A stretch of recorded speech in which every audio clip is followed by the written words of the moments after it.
Jamie Pollard, the man who was once quoted saying Iowa State will run out of money and is doomed, is now explaining that Iowa State will be paying every single athlete. This approach will send Iowa State athletics to the moon or straight into the dumpster. We'll have to see today on Locked On Cyclones.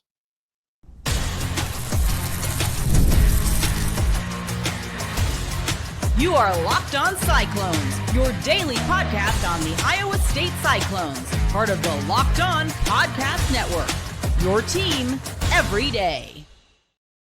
Welcome into Locked On Cyclones, part of the Locked On Podcast Network, your team every day. Shout out to you for being here every single day, making this your first watch or listen of the day. I appreciate it more than you know. Whether you're watching on YouTube or listening on your favorite podcasting platform, be sure to hit subscribe so we can prove once and for all that it is, in fact, a Cyclone state. Today, we are breaking down Jamie Pollard and his approach to paying athletes, more NIL, more rev share conversation, if you will.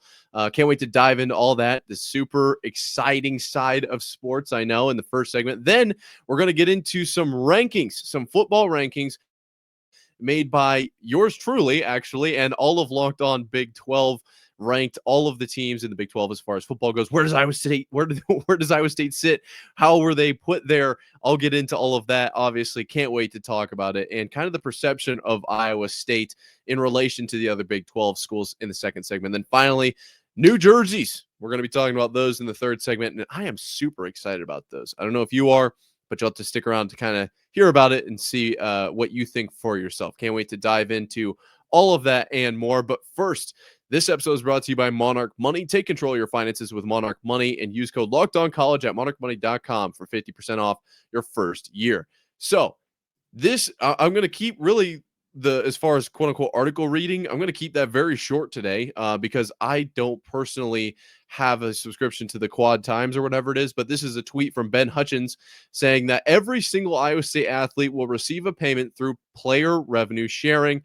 As far as AD Jamie Pollard knows, that's unique amongst Big 12 schools.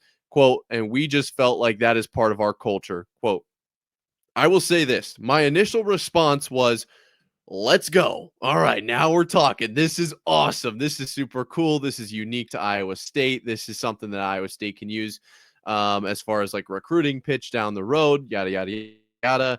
Started looking a little bit more into the public perception of this, and I was shocked to see a lot of people had a bit more negative stance on this. I can see both sides of the coin. The negative stance being that obviously football and basketball players aren't going to be paid as much relative to what they would be paid if it were, paid out a little bit differently. And I can understand that point. I really can. But I think really what spoke to me was the quote of, I feel like this is part of our culture. I absolutely think that this is a part of Iowa State culture. I think that this goes completely in line with the way that Iowa State approaches just about everything. And then there's the argument of, well, who's bringing in the revenue? And I do completely understand that football, men's basketball, as far as a student goes, two of the, I don't think they're the only two that you have to pay to go see, but they're the two that you have to pay to go see. Maybe hockey. I know for a while you would have had to pay to go see hockey, but like women's basketball, I don't believe you had to pay for. Wrestling, I don't believe you had to pay for. Things may have changed since I was, at uni, as they say over in over in England. Not really sure why that popped in my head. Nonetheless, to my understanding, there are kind of the two big revenue generators in football and men's basketball. Now, of course, all of the other sports are going to generate revenue as well. It's just at a much smaller percentage, like significantly smaller. And so the argument that you should be paying out those programs essentially that are paying into that revenue collective more significantly, it makes sense. I'm not arguing with that sentiment. I completely get where they're coming from, and I think that that's something that a lot of schools are doing, which is exactly what it says here in this tweet, saying that this is unique amongst Big 12 schools. So then I started to think, okay, now we've kind of got both sides of the coin. We've kind of got the good perspective and the bad perspective. What's the bottom line here? What is the ultimate takeaway from this? And I think that this is really, it's kind of undetermined at this point, But there's one of two things that can happen. And there's one thing really that is the ultimate takeaway. The two things that can happen are Iowa State flourishes and we start to see success across the board, and it just leads to more revenue and more everything, and Iowa State's growing and doing better and everything, or it completely burns Iowa State. And there's absolutely no positives. Nobody wants to come play for Iowa State because they're getting a smaller percentage of already what could be, not in comparison to other schools, not a great payday, something that we've already kind of been concerned about. And then you look at down the road what this looks like over the next few years. Granted, this is out of the 20.5 million cap, so it's not like every athlete is receiving $1 million and we're expending more cash than we have, to my knowledge. I guess without reading the full article, I just don't have the subscription, which is kind of wild how everything's paywalled. But nonetheless, that's my understanding. So I don't think that Iowa State is necessarily outpacing its funds. We've talked about Jamie Pollard and the reserve that Iowa State has, and how I do think that that's probably a good thing. So I don't think we're dipping into that necessarily. That all of that to say, the ultimate takeaway here is that it seems like Iowa State's being kind of innovative with this move. That's the way I perceive this. This is not something that's normal, and I think that a lot of people can agree to kind of make that next step. You kind of have to be not normal. If you just follow the herd, you're only going to get the results that the herd gets. Like, that makes sense. If you follow all of the, I guess I'll use the term sheep because that's one that's used a lot. You follow all the sheep to the food trough, you know exactly what you're going to get. You branch off into the wilderness, you might get eaten by a wolf, or you might find what do sheep even eat? Plants? This massive grove of plants. I think sheep eat plants. I'm not a farmer. Anyways, you get the point. It's a kind of a risk reward ratio, right? It's kind of like a do or die, if you will. I like the play. I do. I think Iowa State has to be able to set themselves apart in some capacity. Does this generally, or I guess specifically, translate to football or basketball success? I don't think so. I don't think that it helps bring in transfers or recruits that are looking for more money, that obviously then they're higher caliber players. But I think it helps kind of build what's already a very intact culture, kind of cements in this idea of, you're not just a player or not just a number, you're a player, you're important to us. Yeah, you're like the third stringer on the swim and dive team, but we care about you here at this university. And I think that kind of gets ironed into everybody. And on some level, I have to imagine, maybe I'm incorrect in this statement as well, that this kind of makes it more about football and about basketball and about wrestling as opposed to coming for a payday. I don't think that that's necessarily the biggest recipe to success, but I think that it definitely is very in line with Iowa State culture. Let me know if you agree or disagree with what I've said, because I think that those are valid points. The question of whether or not this will lead to more success is a different question. I don't know yet. I really don't know. Are you measuring just football? Are you measuring just basketball? Probably not going to see a huge jump in success just because you're not going to have the same amount of funds as you would if you didn't quite pay things out the same way. But will you see more success across the board? I would have to imagine so. So this could be good for the university as a whole, right? Cross country, swim, dive, wrestling, whatever the case is, apart from a few schools, I'm sure, like Penn State, probably the University of Iowa, paying wrestlers pretty well. But for the most part, probably Oklahoma State, for the most part, those kinds of programs, those Olympic sports aren't getting the same attention monetarily. And that probably puts Iowa State at an advantage in those categories. What's the return on investment there? I couldn't tell you. That's something that remains to be seen, but it's kind of could be stepping stones. I'd be very interested to see how this plays out, in 2030, 2035. Where is Iowa State at? Are they still in the Power Four? Was this the right play? Did this inevitably hurt them? I personally, initial instinct, this is awesome. I completely agree. This is a part of the culture, but I can see the other side of the coin where this is like, well, why are we paying those smaller Olympic sports when realistically they're just not bringing in as much revenue? Or at least why are we paying them as much as we are? And like I said, I don't have any actual figures in front of me, but I understand the concept of we're going to pay everybody. You're not just a number. You're a player. You're important to Iowa State. I love it. I really do. And I know that that's probably not the most, it might be a hot take. Like, that's probably not the most common opinion as far as this situation goes. That's just where I sit. As far as common opinion, where is Iowa State sitting in the Locked On Big 12 rankings? This could be a popular opinion. You're going to have to stick around to find out right after this. Ever wish managing your money felt easier? With Monarch Money, it can. Whether you're growing your savings or planning a big purchase, Monarch puts you in the driver's seat. It's like having your own personal CFO, giving you full visibility and control over your finances. Monarch Money is more than just a budgeting app. It's a complete financial command center. You can track all your accounts, investments, and spending in one place. So in addition to managing your money, you're also building wealth. For me, I was very, very surprised at all the small purchases I'd been making, adding up over time. It's just so easy to go spend $4 on a protein bar, and all of a sudden you've done that 10 times, and that's $40. Monarch helped me realize that. And my personal favorite feature is that managing your money with a partner is super, super smooth. Unbelievably smooth. Highly recommend that if it's in your cards. Take control of your finances with Monarch Money. Use code LockedOnCollege at monarchmoney.com, 50% off your first year. That's monarchmoney.com, code LockedOnCollege for half off your first year. Ladies and gentlemen, get on the edge of your, well, you're probably in your seat. Get on the edge of your seat here, right? Grab your popcorn and then sit back a little bit. Try to relax, but you're also on the edge of your seat. You're here with Locked On Cyclones, part of Locked On Podcast Network, your team every day. I, Nick Marvitz, at Nick_Marv on Twitter, officially got a vote. Guys, I'm so excited. This was super fun. This was a really cool experience.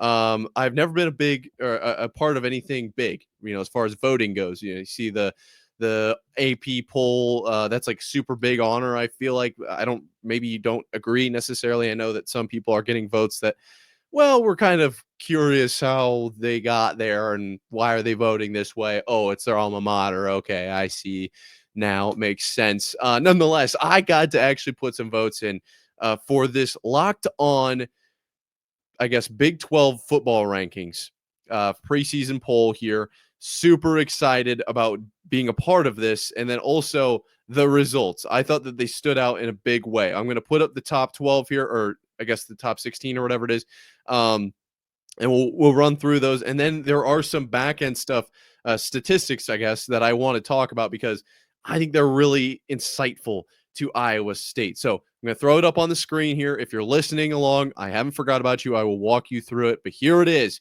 in all its glory. The Locked On preseason poll for the Big 12 Conference. Yes. Take a second. Really breathe it in. For those of you listening, take a deep breath with me.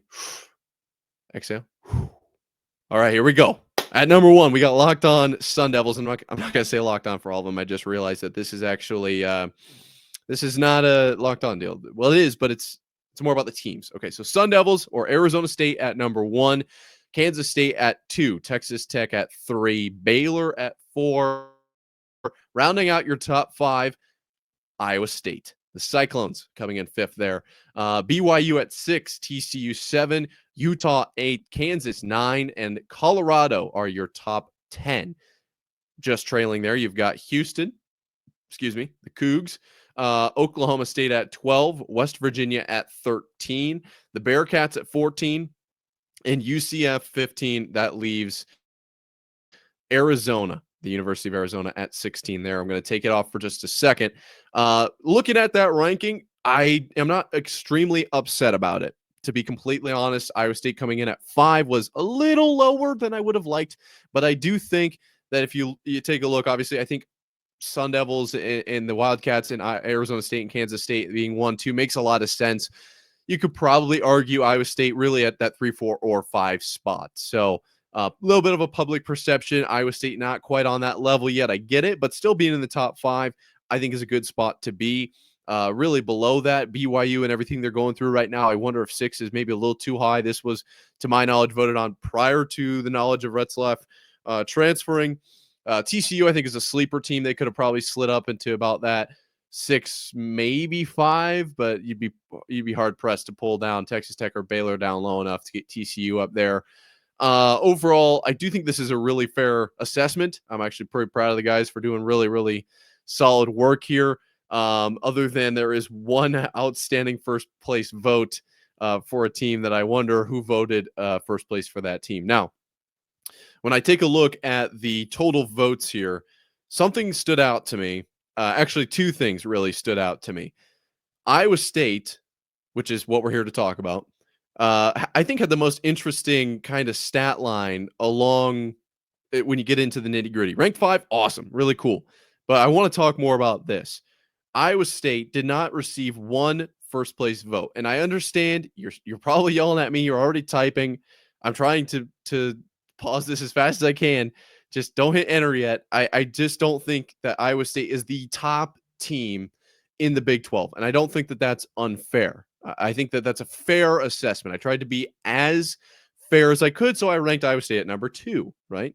I don't know if they're better than Arizona State right now. Okay. And there are a lot of other really good teams in here. Other teams that receive first place votes: Arizona State, Kansas State, Texas Tech, Baylor, BYU, and Houston. As I said earlier, maybe we can connect the dots there. Overall, Iowa State, that 0 first place votes didn't exactly surprise me, although I was surprised that not even one host thought Iowa State was a first place team in the conference. I'm sure they'll shock a lot of people there. And then as far as highest and lowest ranked, they came in at number 2 was their highest rank. Obviously, I voted at 2. I don't know who else did. And their lowest rank was 9. Okay, so that's pretty good. That's pretty good right there. Not exactly ideal, but pretty solid. The reason I say that is when I look at these numbers across the board, Iowa State was kind of in that cutoff. Okay, if you could tier the Big 12, it would kind of go into about 3 tiers, really the top 5, then the middle 4, and then the bottom, would that be 7? That's kind of how I'm looking at it as far as public perception here. And really the top 5 separate themselves the most. Okay. Iowa State is right on that line. And what does that mean? Iowa State is in the top tier of the Big 12. The jump in average rank, you see a major jump from 5 to 6. You see a major jump in total points, which is how this was obviously all ranked, in 5 to 6. And you see a major jump in the maximum, or I guess the lowest ranking that teams would receive in that 5 to 6, going from 9 all the way to 14 for BYU there. I say all of that because I think we are now approaching a time, and I've talked about this before, where Iowa State is now finally being perceived as a bigger threat. Now, are they automatically this top team in the Big 12? No. I mean, you can take another look at the graphic here. They're sitting at 5. They're just not in the top 1, 2, 3, whatever. Okay, I get that. They're at 5 right now. But when you split it up into kind of the tiers that I talked about, 1, 2, 3, 4, 5, 6, 7, 8, 9, and then 10 and lower, Iowa State is in that first tier. We're moving up. And what does that mean? Obviously, recruiting. Great. What does that mean? AP poll. I think we might have a little bit of an edge there in comparison to recent years. Now, granted, this is the Locked On preseason poll. I wish that we had a real say in the top AP 12 or whatever it was. I can almost guarantee you, I can guarantee you I'd be trying my hardest, but I can almost guarantee you Iowa State would have a better chance of making the top 12 in that situation than they would probably in the AP.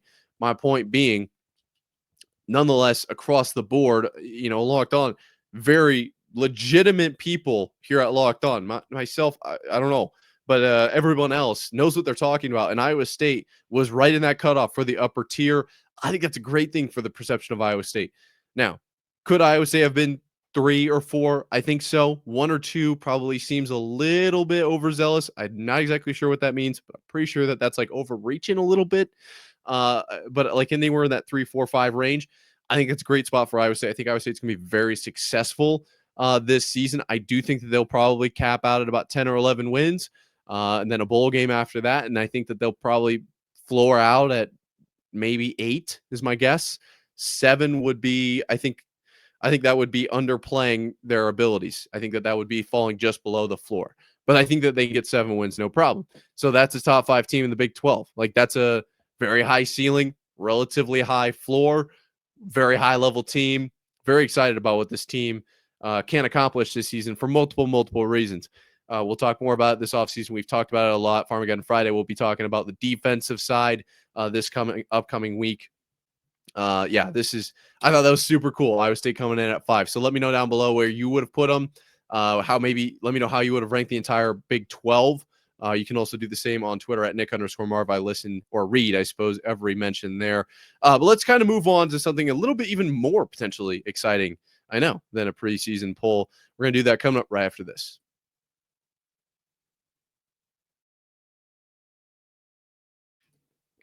So Iowa State being ranked in the top 5 is super, super exciting. You're here with Locked On Cyclones, part of the Locked On Podcast Network, your team every day. I think that's a fitting spot. I think it makes a lot of sense. I think that there is a lot of upside for multiple reasons, as we just talked about in that second segment. I think it's super cool. But the reason I bring that up is because I don't think Iowa State's top 5 in their uniforms anymore. I think Iowa State is number 1. Iowa State is killing it in the uniform department with this recent release of this season's uniforms. These basically what they are is the ones that I'm seeing are white pants, cardinal and gold tops, I guess jerseys, and then a cardinal and gold with a stripe helmet. Okay. And I'll get into my opinion on this a little bit more in a second, but I'm going to try to describe this as well as I can. Because I don't have the picture up here either on YouTube or on podcast, so don't feel bad if you guys are just listening. Essentially, white pants, red Nike swoosh, awesome. The jersey, base color red, white numbers with a yellow outline. Iowa State, Big 12 logo, Nike, Jack Trice, all in that gold as well. Then we've got the white, yellow, or I guess white, gold, white stripes on both of the shoulder pads. And the helmet is really where we get into drip status. We are now in maximum awesomeness mode with these helmets. White face mask elevates everything to a whole new game. Now we're in a different territory. We're a different realm with the white face mask. Then we talk about this shiny, really cardinal, deep royal red kind of temple sides of the helmet with a white stripe down the middle and then 2 smaller yellow stripes outlining that yellow. So it's like red, yellow, white, yellow, red is kind of what we're looking at there. Love the stripe down the middle. And then on the sides, instead of the I State, we're looking at that script Cyclones. It's all white with what looks to be a yellow outline on there. Something we've kind of seen hinted at a little bit, but Iowa State football at Cyclone Football on Twitter. I saw this at Nick_Marv on Twitter. Tweeted this out just a couple hours ago from time of recording. So this is official. I don't think this is the first time it's been tweeted out, but it is official. So I'm talking about it. The reason I bring this up is because I am so unbelievably sick and tired of the black and white. Now, I get it. I know this might not be the most popular opinion, which I am shocked that it is what it is. But it's something I stand by, and if you disagree, it's just what it is. Okay. I've come to that. It's where I sit now. I am not a fan of wearing black and white every game. And I've talked about it on here saying like, hey, if the players want that, if it's what the players feel more comfortable in, more confident in, fine. If it leads to wins, who cares? Me, I guess. I can't even say that nobody does because I still care. I want them to wear cardinal and gold. I want Iowa State to wear their school colors, to be proud of it. I think that this is really cool. Is this a step in the right direction? I don't think that's necessarily the case. I think that the movement towards black and white was something that kind of just came out of nowhere a little bit and then stuck around. Now, I'm not here to say that a blackout or a whiteout isn't cool. The Baylor game last year was electric. I'm not even joking. Everything's packed up right now as I'm in the middle of a move. But in one of those boxes is my all-white shirt that I wrote on in Sharpie, then the heart kind of emoji symbol, ISU, like those I Heart New York. I went all out. It was awesome. The environment was legendary. You still saw the sparkles of cardinal and gold with the overalls and such throughout the crowd. It looked like a birthday cake topping. It was awesome. So cool. And then Iowa State wearing the all whites on the field against the Baylor. The contrast was sweet, and the blocked kick or the blocked punt gives me goosebumps every time.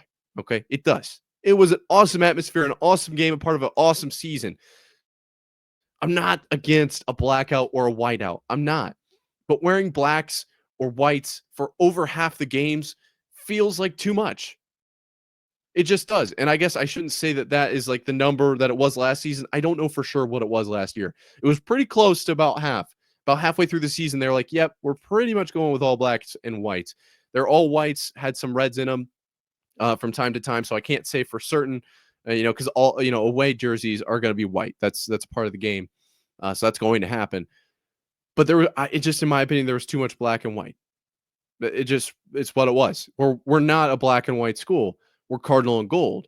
I believe white is the third color. You usually get three colors. I believe it's cardinal, gold, and white are the three. And that's exactly what the jerseys I just explained are with the white pants. This is a clean look. I mean, this is absolutely awesome. And I think that the stripe on the helmet pulls together with the shoulder pads really well. It gives a little bit of a retro vibe, but still with the script kind of like fancy, but we're going to still knock your socks off type of feel. The white face mask feels clean. This, to me, was an upgrade in the jersey department. You guys all know the meme, the enter button that says upgrade, and then the button changes a little bit because maybe you want to go back to the old version. To me, this is an upgrade that felt like you want to stick with it. This is a move in the right direction.